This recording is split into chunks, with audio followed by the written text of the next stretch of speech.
Nauna na nga si Ma'am Shi. Kalandar ko!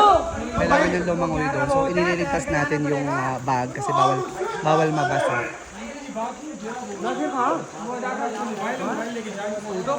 Nabasa na nga yung bag, hindi na rin naiwasan.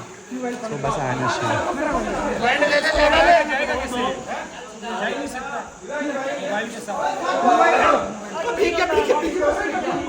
So, kamusta naman yung palaka namin? Paano makakapunta doon? Paano ka makakapunta doon, ma?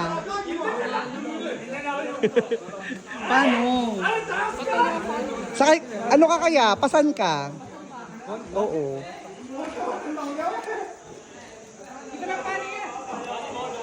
Pagi mo, muda ka lang.